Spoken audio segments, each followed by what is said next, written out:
Oke, Assalamualaikum warahmatullahi wabarakatuh. Selamat pagi, apa kabar untuk semuanya Sobat Muslim sejangkau siar 90,2 di NFM kami hadir untuk Anda. Alhamdulillah untuk hari Rabu ini kita kembali ada talk show kesehatan dari RSUD Sekarwangi.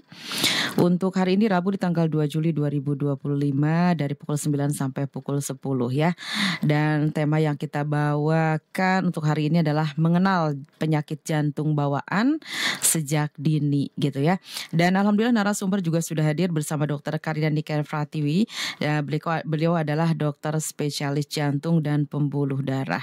Ya, kita langsung saja sapa. Halo, selamat pagi dokter. Selamat pagi. Alhamdulillah, gimana kabarnya nih? Alhamdulillah baik. Alhamdulillah baik. Macet nggak barusan? Enggak sih, udah biasa. Enggak sih, udah biasa ya. Udah menjadi makanan setiap hari, jadi biasa-biasa saja. Baik dokter, tentang mengenal penyakit jantung bawaan sejak dini. Seperti apa dan bagaimana? Silakan untuk mulai kita talk show hari ini. Ya. Oke, selamat pagi semuanya.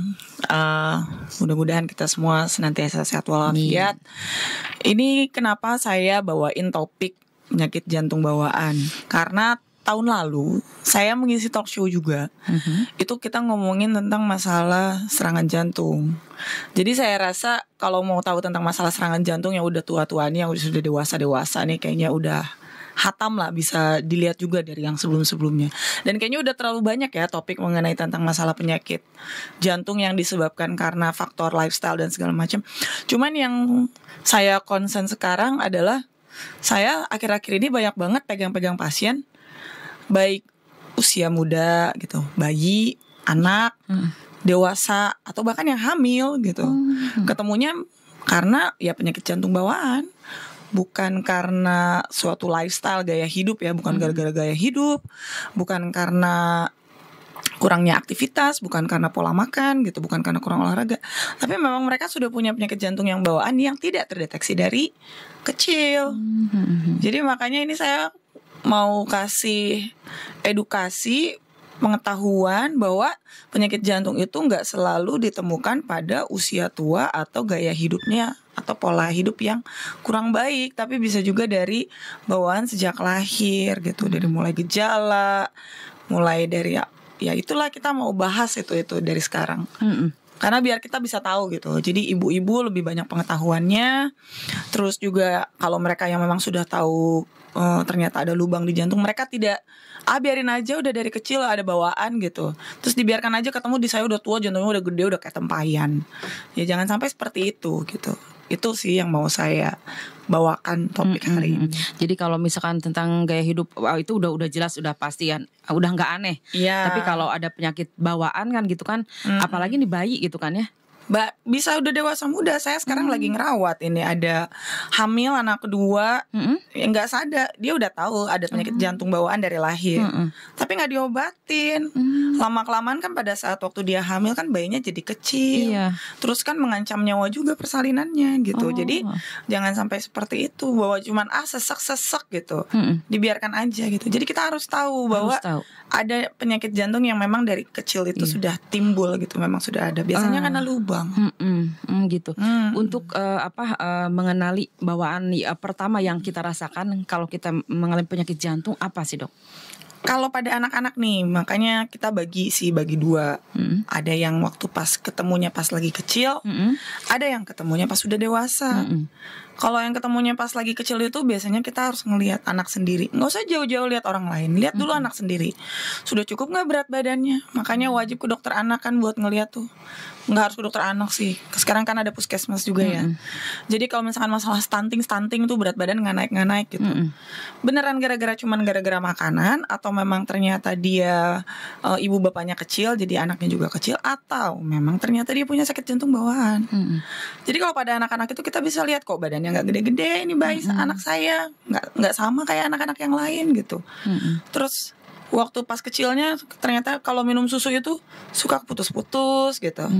Jadi waktu pas minum susu anaknya masih rewel, pengen minum susu tapi nggak bisa selesai minumnya. Itu sebenarnya bukan rewel karena anaknya rewel beneran, tapi karena sesak. Jadi ibu-ibu ini harus pintar menurut saya. Kalau mereka punya anak, mereka harus pintar mengenali anaknya daripada saat kecil apakah punya kelainan atau enggak. Jadi ya bukan ngebanding-bandingin sama anak tetangga ya, tapi memang harus dibandingkan dengan orang sekitar. Cocok nggak perkembangannya? Kalau nggak cocok perkembangannya, kok anaknya kecil banget, anaknya cepet sesak, lagi main tiba-tiba suka jongkok, jangan-jangan ada masalah penyakit ada jantung. apa nih gitu kan ya? Iya, jadi jangan sampai dibawanya telat. Karena yang kita takutin kalau dia sudah telat dalam penanganannya, ya pada akhirnya kita mengorbankan masa depan anaknya itu sendiri. Gitu. Ada yang udah sampai dewasa dibiarin aja ada lubang di jantung. Tiba-tiba begitu dia menikah, begitu dia hamil, kan kasihan bayinya jadi kecil, anaknya yang karena kan buat makan dirinya aja capek, apalagi dia ngasih makan ke bayinya, dia membawa 1,5 nyawa gitu. Kalau tuh perempuan, kalau yang laki-laki dibiarin aja ada penyakit jantung bawaan, nanti umur 20 tahunan semua orang pada kerja, produktif, usia kerja, dia nggak bisa ngapa-ngapain karena baru jalan 100 meter aja capek. Udah ngukngek ya. Udah ngukngek, dibilangnya enggak, kamu mau badannya kurus, kurang makan. Enggak seperti itu, kadang bisa aja karena penyakit jantung bawaan. Terus ada juga saya beberapa pasien kalau ketemu tuh, iya dok udah ada sakit jantungnya dari kecil gitu, tapi nggak diobatin rutin. Lah kenapa gitu kan? Iya, karena takut mereka menghadapi operasi loh. Kan di operasi itu kan buat dia memperbaiki performa jantungnya. Jantung itu kan bukan kayak luka di tangan yang kalau udah robek bisa sembuh lagi meninggalkan scar. Enggak, jantung tuh kalau udah kayak balon aja, dia nggak bisa ngempes, nggak bisa balik lagi. Jadi ya kenapa kita harus tahu dari sejak awal supaya tidak sampai komplikasinya seberat itu gitu kan. Jadi kan kualitas hidupnya juga meningkat. Dan pada prinsipnya semua lubang di jantung itu harus ditutup. Lubang yang tidak normal ya, yang tidak sesuai gitu. Jadi kalau ada orang yang ada dok bocornya dari kecil tapi nggak mau dioperasi, loh kenapa gitu. Jangan sampai seperti itu. Itu kenapa mereka nggak mau dioperasi, karena mereka kurang edukasi. Makanya mereka harus tahu kalau nggak dioperasi gimana efeknya. Ya efeknya banyak, penurunan performa kualitas hidup, berat badan tidak bisa tambah, aktivitas, jangankan aktivitas sedang, aktivitas ringan aja kayak jalan kaki naik tangga nggak kuat gitu. Jadi jangan sampai seperti itu. Ya. Oke, sementara untuk ini dokter ya, bagaimana mengetahui penyakit jantung bawaan? Makanya tadi kan kita bagi dua, ada yang pada saat waktu kecil, ada yang pada saat waktu ketemunya udah dewasa. Kalau yang ketemunya pada saat bayi biasanya dilihat waktu sebelum anaknya bisa jalan berdiri. Kalau kita mau tahu, yaitu kalau pada bayi ya, menyusu terputus-putus. Nah, tapi rewel, anaknya masih lapar, tapi nggak bisa nyusu karena sesak, jadi rewel banget. Terus dikasih susu nggak mau gitu. Khawatir, bawalah ke dokter. Paling enggak ke dokter umum. Kalau ke dokter umum minta dicek, dok tolong dicek dong bunyinya ada bocor nggak di jantungnya. Kalau nggak ada mungkin dari penyebab yang lain. Tapi setiap dokter umum harusnya mengecek setiap anak bayi seperti itu. Karena kan nggak mungkin ya yang namanya semua anak yang rewel nggak mau nyusu langsung dibawa ke dokter jantung, nggak. Bawa dulu ke dokter umum. Dok, berat badan anak saya sesuai nggak sama usianya? Jadi memang jadi ibu harus pinter, harus nanya, harus bawel gitu sama dokternya. Berat badan anak saya ini sesuai nggak gitu. Terus waktu lahir jangan lupa dia prematur, nggak harus kasih tahu. Kalau lahirnya prematur, misalkan usia 6 bulan, 7 bulan gitu kan, itu ternyata resiko penyakit jantung bawaan tinggi gitu. Karena yang harusnya ada lubangnya tertutup pada saat dia lahir, tapi karena dia lahirnya belum cukup umur, jadinya dia belum bisa nutup sempurna, si lubangnya itu nggak ketutup. Jadi mengenalinya nomor 1 adalah anaknya rewel, berat badannya sulit naik. Yang ketiga adalah anak ini sering banget infeksi paru berulang.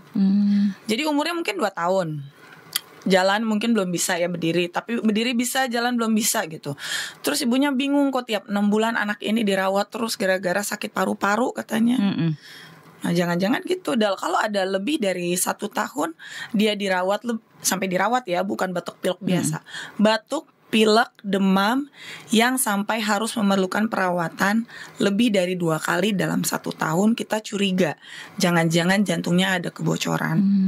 Karena kenapa? Itu namanya penyakit jantung bawaan yang tipe banjir. Kalau dia tipenya banjir, anaknya sering banget infeksi paru. Tapi ada juga yang penyakit jantung bawaan yang sifatnya paru-paru sepi. Jadi kita bagi dua, paru-parunya yang sepi atau paru-parunya yang basah. Kalau yang paru-parunya sepi, kita lihat anak penyakit jantung bawaan ini dengan biru. Biru di mulut, biru di tangan. Kalau anak-anak tangan lain kuku-kukunya lihat tuh. Kuku-kukunya pink enggak? Kalau anak ini kok biru, kok putih. Terus lihat paling gampang bibir. Bibir anak bayi kan yang bagus kan adalah pink. Nah kalau kita lihat kok warnanya biru, ungu gitu. Nah coba dibawa ke dokter, minta cek saturasi. Jangan-jangan ini tipe penyakit jantung bawaan yang tipe paru-parunya yang sepi gitu. Karena kita bagi dua, paru-parunya yang sepi atau paru-parunya yang banjir gitu. Itu mengenal kalau usianya tuh masih awal-awal. Kalau usia sekolah, kita lihat lagi, dulu waktu pas kecil, dia memang bawaannya kecil, tapi pas waktu dia main, kok dia sering jongkok gitu. Lagi lari nih tiba-tiba dia sering jongkok, sesek gitu. Nah, jangan-jangan itu penyakit jantung bawaan juga gitu. Tapi itu tipikal yang sepi ya, bibirnya biru, terus habis itu kok dia habis jalan-jalan scouting gitu. Kayak orang jongkok gitu, tiba-tiba kenapa kamu? Nah itu ibunya harus tahu, jangan-jangan bawa ke dokter gitu. Terus waktu pas dia SD gitu ya, teman-temannya bisa main bola, teman-temannya bisa main lompat tali. Anak saya nggak bisa gitu. Dia mau cepet capek dok gitu. Nah itu harus dibawa juga, periksa. Paling gampang periksa ya bawa dulu ke dokter umum. Nggak usah ditanyain lubangnya di mana, cuma tanyain dok, paru-parunya bersih nggak? Tanyain ada ini nggak, ada bocor nggak di jantungnya. Nggak usah ditanyain di mana posisinya, tanyain aja.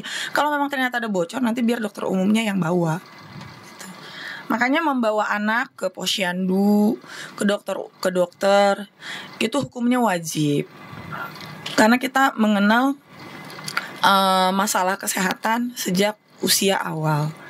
Kalau udah ketemunya nanti di umur usia 18, 20, mereka mau sekolah, mau nikah, mau punya anak, repot. Udah dibiarin lubangnya gede kayak gitu, jantungnya udah gede. Biasanya kalau kasus kayak gitu bahkan dioperasi udah gak bisa. Kenapa? Justru kalau dioperasi jadi bahaya. Awalnya jantungnya gede ditutup, paru-parunya jadi tambah banjir. Jadi kadang seperti itu kasusnya. Kalau dibilang ternyata penyakit jantung bawaan, ini maaf udah gak bisa dioperasi, jangan seneng. Itu artinya justru kedepannya akan sangat jelek. Artinya sudah tidak bisa lagi jantungnya diselamatkan. Nggak enak kan kayak gitu. Nah, makanya saya tuh concern banget ngasih tahu edukasi tentang ini, karena banyak gitu, nggak 1-2 saya nemuin umur 30, ada yang umur 40, umur 50 ketemu kok ada lubang ini jadi gede banget, kakinya jadi bengkak. Ditanya sama saya pasiennya, dok gara-gara makan apa? Bukan gara-gara makan apa-apa. Ini baru dari pas lahir nggak ketahuan ada sakit jantung, nggak diobatin, jadi sekarang gini bengkak segala macem. Jadi tidak semua penyakit jantung itu disebabkan karena gaya hidup, pola makan atau rokok. Bisa juga karena penyakit jantung bawaan. Makanya yang harus pintar ngenalin adalah ibunya. Nah, orang tua ya. Kalau nggak ada ibu ya bapaknya. Pokoknya siapapun kalau memang merawat anak harus pintar mengenali anaknya jika ada kelainan tumbuh kembang. Mulai dari yang gampang, berat badannya naiknya sesuai porsi atau enggak, makannya bagus atau enggak, mainnya cukup atau enggak, anaknya telat nggak sih? Orang-orang bisa jalan di umur 13-16 bulan, anak saya 2 tahun setengah cuma bisa berdiri. Itu ada sesuatu, jangan dibiarkan, bawa ya gitu sih. Aduh, jadi ngeri ya saya dengernya, ya Allah. Berarti memang dalam kasus ini memang orang tua harus berperan penting. Betul. Yang garda terdepan untuk melihat perkembangan anak-anak ya. Betul. Apa ada kelainan atau memang sehat sih alhamdulillah. Jadi kita memang harus tahu ciri-ciri yang memang ada penyakit jantung bawaan gitu dok ya. Ya Allah. Ya. Jadi orang tua memang harus penting. Kalau mau punya anak ya harus siaga lah. Siap siaga. Satu siap siaga, yang kedua jangan pelit cari ilmu ya. Bukan hanya kalau mau menjadi seorang orang tua yang baik, jangan cuman asal dikasih makan, asal dikasih sekolah, tapi harus mengenal anaknya secara baik ya. Jadi kalau misalkan ada yang kok tidak normal, tidak sesuai dengan usianya, berarti harus dibawa. Ini harus ada sesuatu. Kalau nggak tahu jangan malu nanya, karena semua orang itu pasti belajar. Semua orang yang baru menjadi orang tua itu pasti belajar. Jadi jangan pernah takut untuk belajar. Kalau nggak tahu carilah profesional. Kalau anak saya nggak gede-gede, bawa aja ke posyandu dulu. Ini makannya gimana sih? Ini sesuai nggak nih? Makannya harusnya digimanain sih? Udah dikasih makannya sesuai dengan pola 4 sehat 5 sempurna. Udah dikasih vitamin dari posyandu, kok nggak gede-gede sih? Saya perlu nggak pergi ke dokter diperiksa lebih lanjut? Gitu aja. Jadi kita vaskes pertama ke adanya puskesmas, adanya posyandu, adanya klinik-klinik dokter umum gitu, adalah garda pertama orang tua yang ingin menjadi belajar sebagai orang tua yang baik, mengenali anaknya baik secara kesehatan dan performa gitu. Jadi harus rajin-rajin diperiksa gitu. Apalagi kalau normal aja harusnya wajib diperiksa, apalagi yang kalau sakit gitu, kalau tidak normal gitu. Sementara untuk yang penyakit yang bukan bawaan jantung, yang bukan tiba-tiba ini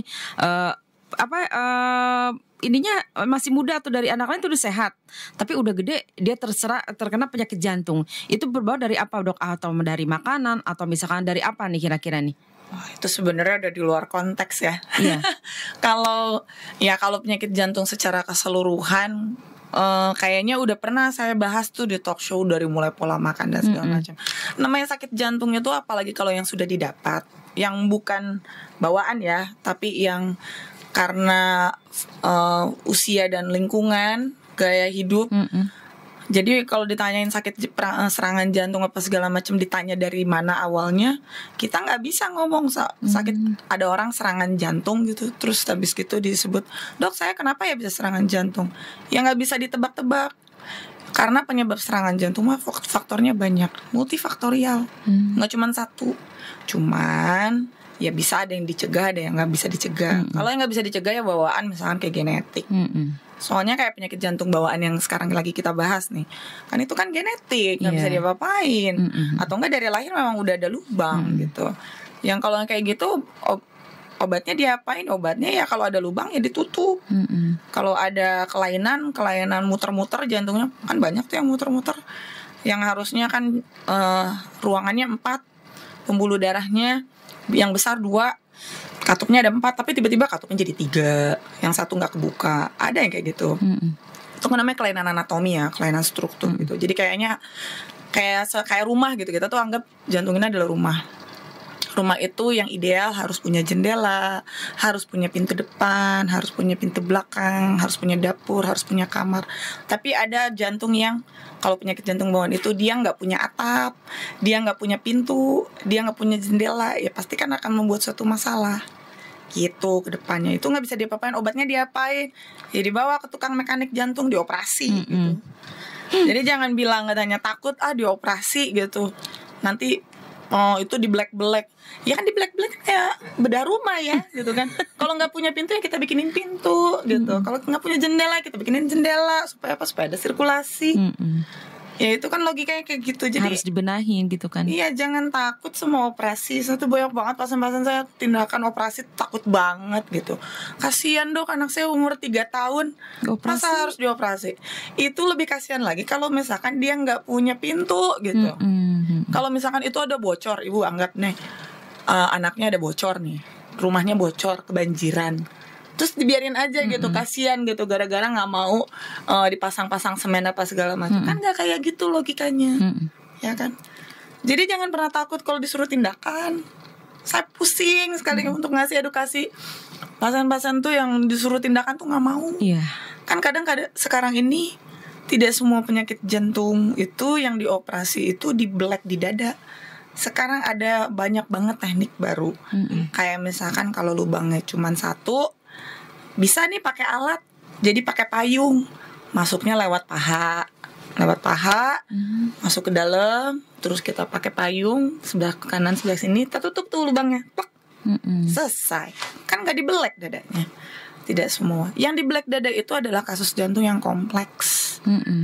Kalau cuma lubang-lubang kecil gitu sekarang udah banyak tindakan. Ada lubang yang ini banget namanya PDA misalkan, nggak bisa ditutup, harus operasi. Dulu operasinya black dada, sekarang cuma black samping dikit kecil Bisa langsung. bisa. Jadi sekarang teknik Lebih operasi modern lah ya. teknik operasi, teknik tindakan, teknik menutup lubang jantung itu udah lebih banyak, sudah lebih ini ya, minimal invasif ya kita sebutnya. Udah nggak ini lagi robek-robek dada, belak-belak, terus habis gitu digergaji gitu, sudah nggak seperti itu. Tapi kalau yang udah telat ditanganin, ya mau nggak mau, karena lubangnya kegedean, karena awalnya cuma ada lubang tiba-tiba jadi bocor. Misalkan lubang dibiarin aja nih, terus lama-kelamaan biarin aja nanti tunggu gede gitu, ada lubang di jantung, tutup ya, kita pakai alat. Nggak mau dok, kasihan, nanti aja tunggu gede. Tunggu Ya, umur berapa? Tunggu umur 10 tahun. Tiba-tiba yang awalnya cuma lubang, yang sebelah sini katupnya jadi bocor, pintunya jadi ngaplek. Kalau udah kayak gitu, itu udah nggak bisa ditutup. Yang awalnya hanya bisa pakai tindakan biasa lewat paha tuh, masukin tusuk paha, masukin alat, ditempel. Lama-lama karena ada 2 kelainan, ya harus dioperasi gitu. Jadi kalau kita menunda tindakan yang pada saat itu bisa dikerjakan secara simple, kalau kita biarkan lama-kelamaan justru malah menimbulkan komplikasi yang awalnya simple jadi kompleks. Awalnya cuma bisa pakai alat, jadinya pakai operasi. Jangan sampai kayak gitu. Makanya ini saya concern banget nih, harus kenal gitu, mengenali. Nggak perlu terlalu advance mikir, overthinking gitu. Kan banyak tuh sekarang ibu-ibu yang overthinking, anak saya ada lubang dibiarin aja dulu, sambil ini dulu istiqoroh dulu. Istiqorohnya setahun gitu, 2 tahun gitu. Aduh ya Allah. Keburu nambah lagi ntar bocor-bocor gitu ya. Jadi nanti justru menimbulkan, kalau kita biarkan, komplikasinya justru jadi akan semakin meluas, melebar gitu.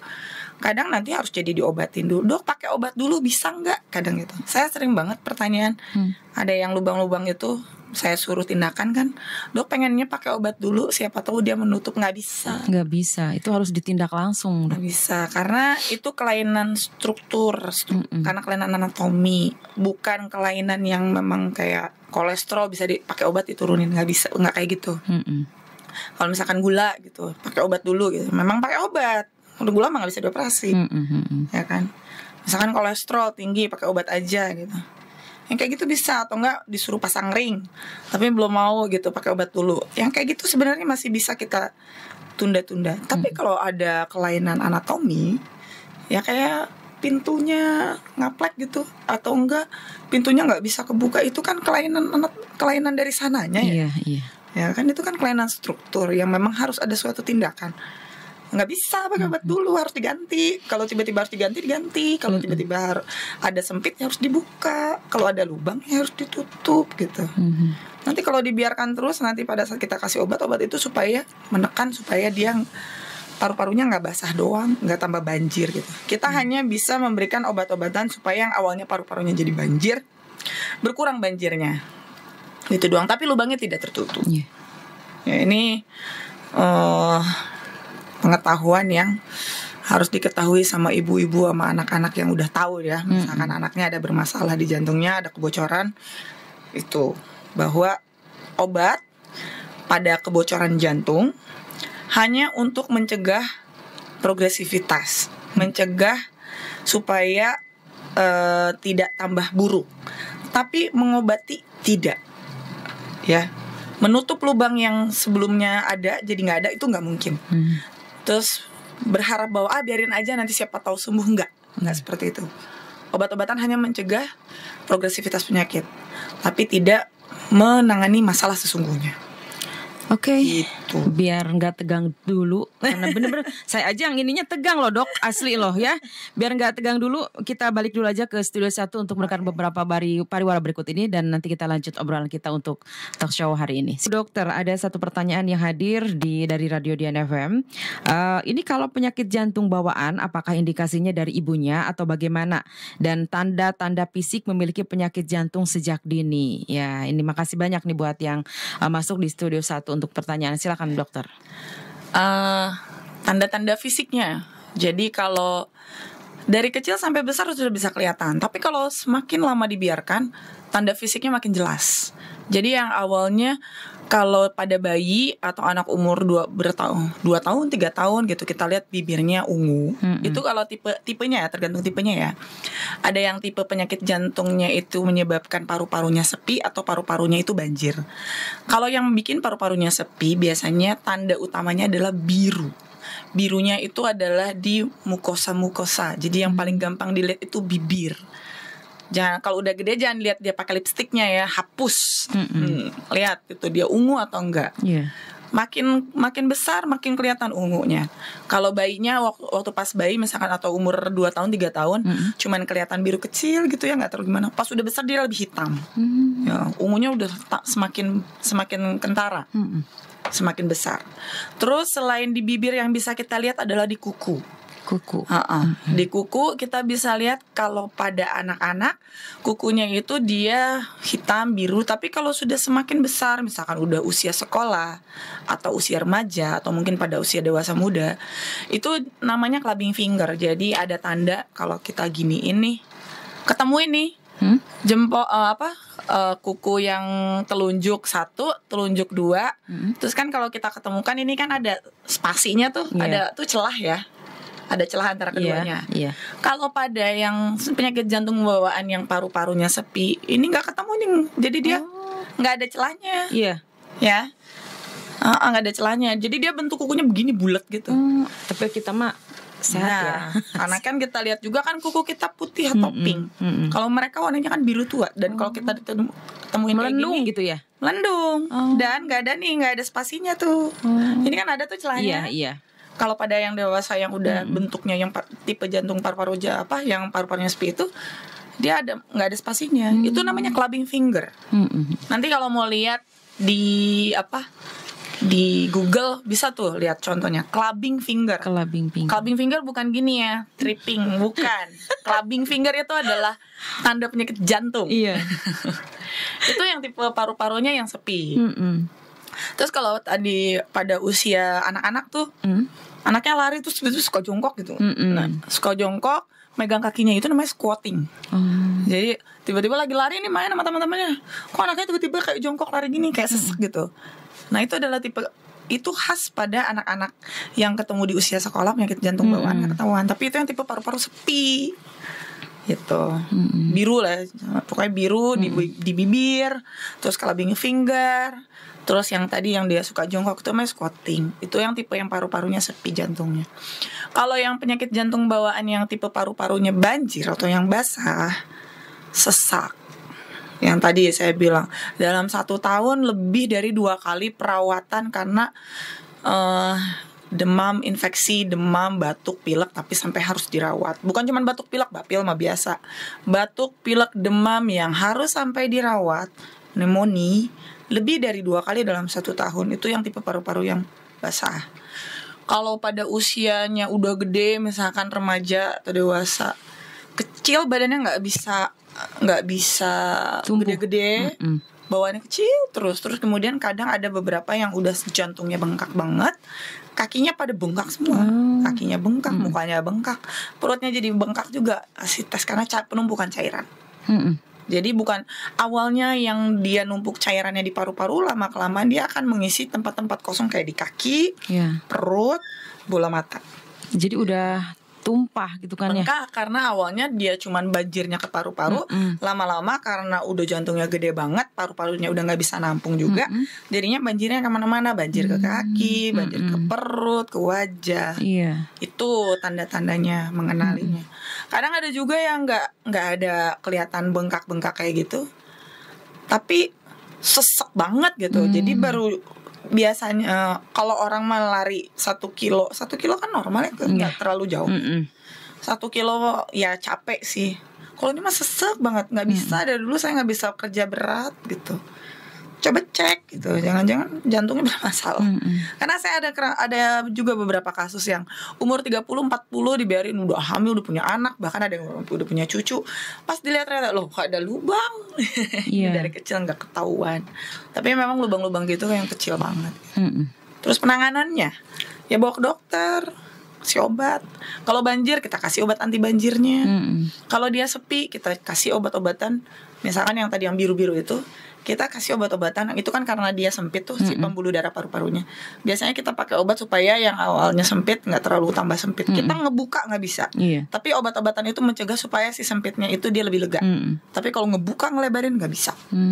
Gitu. Jadi ya penanganannya bawa ke dokter jantung. Ya, karena orang katanya kalau ke dokter jantung, itu mah penyakit orang tua. Enggak. Ya, dokter spesialis jantung pembuluh darah itu menangani semua penyakit jantung dari pada saat kehamilan, bahkan padahal ibunya punya anaknya punya sakit jantung bawaan.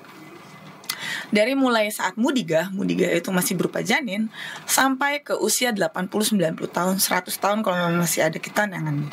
Jadi dokter spesialis jantung itu pasiennya bukan cuma pasien orang tua ya, dari bayi sampai dewasa. Mudiga, bayi, anak, dewasa sampai usia tua. Semua usia yang memiliki kelainan jantung, penyakit jantung itu yang menangani adalah dokter spesialis jantung. Iya, jadi bukan penyakit orang tua. Oke, siap. Terima kasih banyak untuk yang bertanya ke Studio 1. Ada yang lewat IG nih, Bu Dokter. Ini yang udah operasi penyakit jantung bawaan, ini apakah tetap beresiko ke anak nih, Dok? Oke. Dari Ibu Hani, makasih banyak Bu Hani. Terima kasih banyak Bu Hani, pertanyaannya bagus. Ya, kalau misalkan kita anggap ada lubang terus ibunya udah ditutup nih jantungnya, terus habis itu pengen punya anak gitu. Resiko tetap ada. Resiko itu pada kalau Ibu Hani atau misalkan ada kerabat atau siapapun yang punya penyakit jantung bawaan terus pengen punya anak, itu memiliki resiko anak yang memiliki penyakit jantung bawaan lebih besar dibandingkan ibu yang tidak memiliki penyakit jantung bawaan. Dioperasi ataupun tidak, karena kan operasi kan pada saat waktu itu diperbaiki, tetapi genetiknya kan tetap ada. Jadi kalau ya udah kalau gitu nggak usah dioperasi aja, ya jangan. Kan dioperasi kan buat ngobatin ibunya, ya kan. Cuma nanti kalau punya anaknya jangan lupa di screening. Periksa dari waktu pas dia umur masih berapa bulan lah, dicek gitu. Dok, saya kan punya sakit jantung bawaan, udah ditutup sih, udah dioperasi. Saya pengen tahu anak saya nurun gak ke anak saya. Dicek anaknya. Kalau normal ya bagus gitu. Tapi resikonya memang lebih tinggi dibandingkan yang ibu yang normal. Jadi operasi itu bukan menutup resiko yang diturunkan, tetapi hanya memperbaiki masalah si ibu. Dan kalau sudah dioperasi nih, terus habis gitu mau punya anak, itu kemungkinan anaknya berkembang lebih bagus dibandingkan yang gak dioperasi. Karena kan kalau dia dioperasi kan masalah ibunya udah selesai. Jadi si ibunya ini memiliki kesempatan untuk memberikan nutrisi ke anaknya lebih baik dibandingkan tidak dioperasi. Karena kalau gak dioperasi, si ibunya buat dia hidup aja capek, apalagi mau membawa satu nyawa di dalam perutnya. Orang hamil itu kan bebannya besar karena yang dia kasih makan ada dua, ibunya dan anaknya. Dan nutrisi itu sangat penting untuk perkembangan bayi di dalam, untuk perkembangan janin. Kalau ibunya sehat, anaknya akan memiliki kesempatan dapat makanan yang lebih bagus. Jadi perkembangannya lebih bagus. Tapi kalau ibunya sakit, dia harus menyembuhkan dirinya sendiri dan dia harus memberikan makan pada anak. Kasihan anaknya kelaparan. Gitu. Jadi ibu yang mau hamil harus sehat. Ya. Jadi kalau ibu ada ibu-ibu, ada orang atau ada anak-anak dewasa nih yang pada mau menikah, yang memang rencana punya anak, kalau punya sakit jantung bawaan ataupun tidak, harus diobatin dulu sebelum hamil. Kenapa? Kasihan. Resikonya bukan cuman buat bayinya, tapi buat ibunya pun. Nanti kalau ngelahirin komplikasinya lebih besar. Gitu. Oke, makasih banyak ya buat Ibu Hani. Untuk pertanyaan dari Zihan Mutia Mega Mendung, lagi live streaming. Buat Bu Dokter, berapa lama penyakit jantung bawaan bisa bertahan hidup?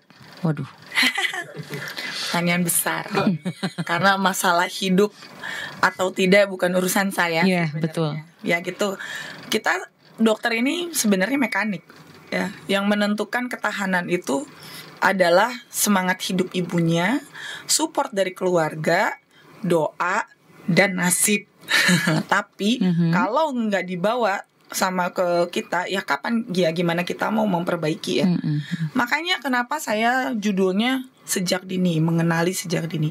Kalau si sakit jantung ini kita temukan lebih cepat, penanganannya akan lebih baik. Kalau kita menemukannya sudah telat, kadang kita ngasih obat juga udah nggak ada gunanya. Jadi angka harapan hidup itu semakin menipis. Kalau masalah hidup mati itu urusan belakangan, tapi bukan cuma masalah angka harapan hidup ya, tapi kualitas hidup sih yang paling sedih. Bukan cuma masalah nanti umur mah urusan Allah gitu ya. Ada kok yang bisa umur 40, 50 gitu. Ada yang kuat sampai 60, 70 penyakit jantung bawaan. Iya betul, urusan kapan dia bertahan hidup ada urusan Tuhannya. Cuman pada saat hidup ini tersiksa nggak? Gitu. Makanya kita ini bukan cuma, kalau saya sih judulnya bukan menyelamatkan nyawa ya, tapi kita melegakan siksanya gitu, melegakan sakitnya gitu. Karena yang paling nggak enak itu hidup dalam keadaan sakit. Betul. Banyak yang depresi gitu. Jadi makanya kalau kita temukan sedini mungkin, kita akan lebih cepat menyelesaikan masalahnya. Terus kemudian sakit-sakitnya pun akan lebih bagus kita tanganin. Angka hidupnya semakin tinggi. Tapi kalau udah telat, terus habis gitu nggak mau kontrol, males. Banyak banget alasannya. Saya kalau pasien nggak kontrol, kenapa nggak kontrol? Nggak ada yang nganter. Kan bisa jalan, berangkatlah sendiri gitu ya. Kan banyak juga dinas sosial gitu, LSM, jangan cuman LSM tuh ngapa-ngapain lah gitu di sini. Temenin yang sakit-sakit itu untuk berobat. Kalau nggak bisa kan bisa dorong pakai wheelchair, pakai kursi roda. Jadi jangan malas berobat. Ya, jangan malas berobat. Karena kalau masalah hidup itu urusan belakangan, tapi masalah tersiksa dalam penyakit itu yang paling nggak enak. Ya. Kalau misalkan udah nggak ada gejalanya inilah, udah nggak ada bengkak, udah nggak ada sesak, nggak usahlah berobat lagi ke dokter. Jangan, karena nanti suatu saat itu akan jadi masalah. Gitu. Jadi kita di sini saya memang tidak bisa memberikan jaminan sampai kapan orang penyakit jantung bawaan hidup, karena kondisinya beda-beda ya. Ada yang lubangnya 1, ada yang lubangnya 3, ada yang lubangnya 2, ada yang kelainan strukturnya simpel, ada yang kelainan strukturnya kompleks. Nah itu tergantung terhadap kompleksitas. Jadi setiap manusia itu berbeda-beda nasib kelainannya, dan itu juga akan mempengaruhi terhadap angka hidupnya. Tapi kalau misalkan yang kompleks banget, biasanya ya, ada yang pada bayi, dia namanya HLHS ya. Itu dia cuma punya, jadi kelainan jantung kirinya itu parah banget deh gitu. Bahkan mereka bisa hidup sampai 1 tahun aja, itu udah alhamdulillah gitu. Ada yang kalau dia dengan penyakit jantung yang sepi, namanya tetralogi ovalo, bibirnya biru-biru, anaknya kecil gitu, nggak bisa gede-gede gitu ya. Itu kalau dibiarin umur nggak dioperasi, nggak dikasih obat tuh, nggak nyampe usia remaja udah nggak kuat, gitu. Tapi kalau ada yang obatnya simple gitu ya, bisa hidup sampai 30-40, tapi sesak badannya bengkak, gitu. Jadi kalau masalah angka harapan hidup ya itu tergantung seberapa dini kita menemukan masalah. Kalau semakin cepat kita menemukan ada masalah nih di jantungnya, semakin cepat kita atasin, dan semakin besar angka harapan hidupnya. Dan yang itu satu lagi adalah keinginan untuk berobat. Ya. Kalau keinginan berobatnya tinggi, saya mau dioperasi, saya mau minum obat dok. Nah itu angka harapan hidupnya besar. Ya. Gitu. Jadi seperti itu ya, dokter. Makasih banyak buat Neng Jihan But ya, dokter, untuk menjaga jantung kita tetap sehat. Seperti apa dan bagaimana nih dok? Oke, ya closing remark. Jadi penutup betul. Oke, jadi penutupnya kalau kita sesuai dengan tema hari ini kan kita harus kenal ya. Mengenali diri sendiri. Sebenarnya semuanya juga adalah proses mengenali. Jadi sebelum kenal sama orang lain, kenali diri sendiri dulu. Iya. kita sehat atau enggak. Kalau kita sehat, upayakan kita sehat terus. Kalau kita sakit, jangan takut untuk berobat. Kalau kita udah penyakit kronik yang udah sakit berobat lama-lama, jangan pernah putus obat. Intinya itu, kita kenal kita dalam posisi yang mana dulu nih. Kita posisi sehat, kita posisi beresiko, kita posisi sakit, atau kita sudah sakit dengan dalam pengobatan. Kalau kita sehat ya jangan dibuat-buat jadi sakit. Kita sehat jangan dibuat-buat jadi beresiko gitu. Apa sih yang bisa meningkatkan resiko? Ya hidup kita sendiri. Kita kan dikasih kesempatan untuk hidup sehat. Yang bikin kita nggak sehat apa? Pola makan, pola tidur gitu. Terus apa yang kita lakukan sehari-harinya gitu. Olahraga gitu kan. Saya kan suka suruh pasien-pasien saya tuh orang-orang enggak. Dan saya selalu nyontohinnya ke diri saya sendiri gitu. Jadi saya nggak pernah mau gemuk. Karena apa? Pasien-pasien saya tidak boleh gemuk. Kalau gemuk nanti ningkatin resiko gitu. Jadi pola hidup sangat mempengaruhi, pola makan sangat mempengaruhi, terus kemudian rokok, ya ampun. Rokok tuh. Kalau bukan penyakit jantung bawaan, pasien saya ini hampir 100% adalah perokok. Kalaupun bukan perokok, biasanya suaminya perokok atau ada orang yang tinggal serumah bareng perokok. Jadi perokok pasif. Iya. Hati-hati loh, perokok pasif itu ya. Enggak, saya ngerokoknya di luar. Itu partikelnya yang asap-asapnya lagi kretek, gitu. Nempel di baju, gendong bayi anaknya gitu, cucunya gitu, kehirup sama mereka. Ya. Jadi kita udah sehat jangan dibuat-buat jadi sakit. Kalau udah sakit jangan takut untuk berobat. Kalau sudah berobat rutin, jangan malas-malasan untuk berobat rutin terus-terusan. Jadi kita harus kenal sama diri sendiri. Kita dalam posisi yang mana nih? Ya. Oke, jadi seperti itu. Dokter, ini maaf, ada pertanyaan terakhir ini yang masuk ya. Kalau nggak dikasih nih, kalau gemuk itu baik anak atau dewasa, suka sesak, itu ada indikasi penyakit jantung nggak, Dok? Gemuk, obesitas mungkin. Kalau pada anak biasanya nggak semua penyakit jantung bawaan itu kurus ya anaknya. Ada juga yang gemuk, tapi memang nggak banyak. Karena biasanya anak kecil dengan penyakit jantung bawaan itu susah berat badannya naik. Tapi yang gemuk bukan berarti tidak ada resiko. Terus harus kenal dulu ini sesaknya sesak dari mana, kegedean badan atau karena ada kelainan metabolik. Jadi misalkan dia ada, ya itu tadi dibilang sakit jantung atau enggak, ya bawa aja lah ke ini cuman asal tempel kok ke orang posyandu gitu atau ke dokter umum. Dok, ini pasiennya anak saya suka sesak, coba dong dicekin itu ada lubang nggak di jantungnya gitu pakai stetoskop gitu. Dokternya tidak harus pintar kok untuk menilai ini bocornya di mana. Mereka hanya mengenali ada bocor karena dokter umum aja seharusnya ya bisa mengenali ini denyut jantung yang normal, jantung yang ada kebocoran. Jadi cuma ditempel gitu doang ya. Kalau yang pada dewasa beda lagi. Kalau udah apalagi kalau udah umur 30, 40 obesitas gitu ya. Itu mah bukan cuma masalah sakit jantung, itu mah masalah badan. Jadi mesti cek kolesterol, gula enggak gitu. Karena yang bikin sesak kadang bukan cuma masalah jantungnya, paru-parunya bisa bikin sesak. Berat badan yang terlalu besar tidak sesuai dengan ideal juga itu bisa bikin sesak. Jadi kita harus kenal. Kalau kita nggak kenal, gimana cara ngenalinnya? Bawa ke vaskes terdekat, konsultasi. Perlu nggak ada penanganan khusus dibawa ke dokter spesialis? Gitu. Oke, jadi itu saja. Dokter, waktunya sudah makin mepet. Ada tambahan? Silakan sebelum nanti kita closing. Itu aja ya. Itu yang penting ya, Mas. Yang penting kita harus kenal ya. Jangan cuma kenalan sama orang. Juga kenalan diri sendiri. Ya, posisinya kita sehat nggak, sakit nggak gitu. Terus sama anak gitu ya, terutama ibu-ibu, ibu-ibu yang ngurus anak gitu ya. Harus mengenali ini kan anaknya kan nggak mungkin mengenali ibu, mama saya sesak gitu, berat badan ada nggak naik gitu kan, nggak, harus orang tuanya yang pintar. Jadi titipan saya adalah, jadi kalau kita mau menjadi seorang ibu atau kita mau menjadi yang mengurus manusia orang lain gitu ya, kita harus kenal ini orang ini sehat nggak. Kalau nggak sehat jangan berpikir sendiri, bawa. Oke, terima kasih banyak untuk talk show kita hari ini dengan tema mengenal penyakit jantung bawaan sejak dini bersama Dr. Karina Niken Pratiwidan bersama 90,2 DN FM. Terima kasih untuk yang sudah mengikuti dan pertanyaan-pertanyaan yang sudah kami jawab untuk hari ini, dan insya Allah di Rabu yang akan datang kita bisa ketemu lagi.